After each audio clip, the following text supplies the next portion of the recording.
ಇದು ರೇಣುಕಾ ಯಲ್ಲಮ್ಮನ ದ್ವಾರಕವಾಗಲು. ಈಗ ನಾವು ಹೊಂಟಿದ್ದೇವೆ ಸೌದತ್ತಿ ಯಲ್ಲಮ್ಮನ ಗುಡ್ಡಕ್ಕೆ.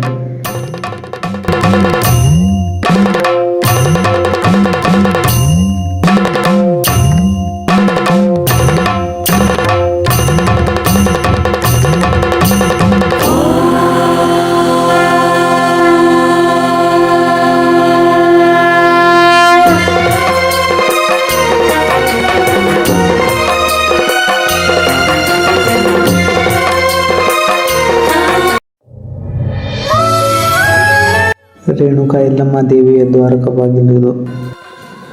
ಈ ಯಲ್ಲಮ್ಮ ಗುಡ್ಡ ಮುಂಚೆ ಸಿದ್ಧಾಚಲ ಪರ್ವತ ಎಂದು ಕರೆಯುತ್ತಿದ್ದರು.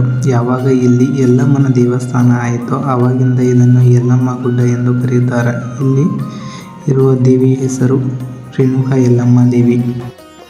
ರೇಣುಕಾ ಯಲ್ಲಮ್ಮ ದೇವಿ ಯಾರೆಂದರೆ ಜಮದಗ್ನಿಯ ಪತ್ನಿ. ಪುರಾಣದಲ್ಲಿ ಈ ದೇವಿಯ ಬಗ್ಗೆ ಒಂದು ಕಥೆ ಇದೆ. ರೇಣುಕಾ ದೇವಿಯ ಪತ್ನಿ ಋಷಿಮುನಿ ಜಮದಗ್ನಿಯವರು. ಜಮದಗ್ನಿಗೆ ತುಂಬ ಕೋಪ. ಎಷ್ಟು ಕೋಪ ಎಂದರೆ ಆ ಕೋಪದಲ್ಲಿ ಕಣ್ಣ ಬಿಟ್ಟಿದ್ದರೆ ಎದುರುಗಡೆ ಇದ್ದವರು ಎಲ್ಲರೂ ಭಸ್ಮವಾಗುತ್ತಿತ್ತು. ರೇಣುಕಾದೇವಿಯವರು ಒಂದು ಸಲ ತಪ್ಪು ಮಾಡುತ್ತಾರೆ. ಆಗ ಜಮದಗ್ನಿ ಅವಳಿಗೆ ಶಾಪ ಕೊಡುತ್ತಾನೆ. ಆಗ ರೇಣುಕಾದೇವಿಗೆ ಹುಣ್ಣು ರೋಗ ಬರುತ್ತದೆ, ಅಂದರೆ ಚರ್ಮ ರೋಗ ಬರುತ್ತೆ. ಆವಾಗ ಅವರು ಆಶ್ರಮ ಬಿಟ್ಟು ಆಚೆ ಹೋಗುತ್ತಾರೆ.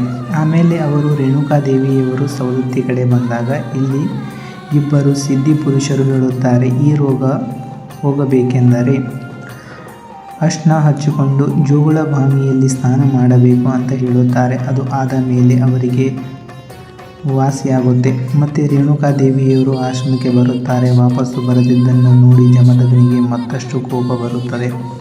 ಅವರು ಮಕ್ಕಳೆಲ್ಲರನ್ನು ಕರೆದು ನಿಮ್ಮ ತಾಯಿಯ ರುಂಡ ತೆಗೆಯಬೇಕೆಂದು ಹೇಳುತ್ತಾರೆ. ಆಗ ಯಾರೂ ಒಪ್ಪೋದಿಲ್ಲ.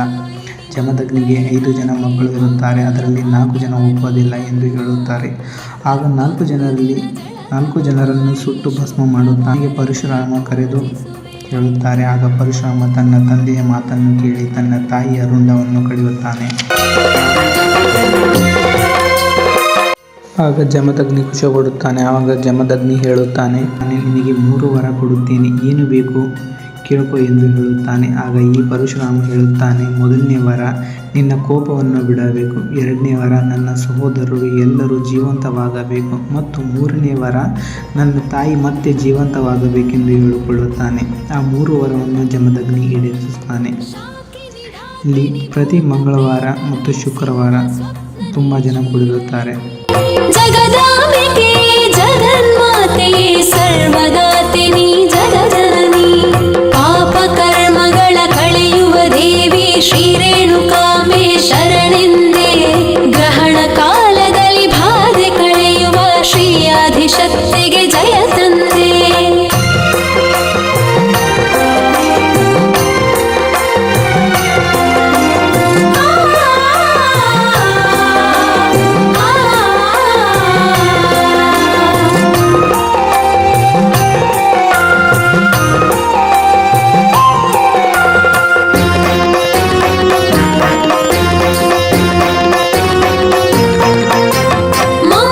ಸೌದತ್ತಿಗೆ ಬರುವಂತಹ ಭಕ್ತಾದಿಗಳು ಇಲ್ಲಿಗೆ ಸ್ನಾನ ಮಾಡಿಕೊಂಡು ದೇವಿಯ ದರ್ಶನವನ್ನು ಪಡೆದುಕೊಳ್ಳುತ್ತಾರೆ.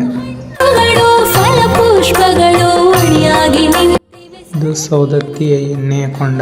ಇಲ್ಲಿ ಬರುವಂತಹ ಭಕ್ತಾದಿಗಳು ಇಲ್ಲಿಂದ ನೀರು ತಗೊಂಡು ಹೋಗಿ ಅಮೃತ ರೂಪದಲ್ಲಿ ಕುಡಿಯುತ್ತಾರೆ.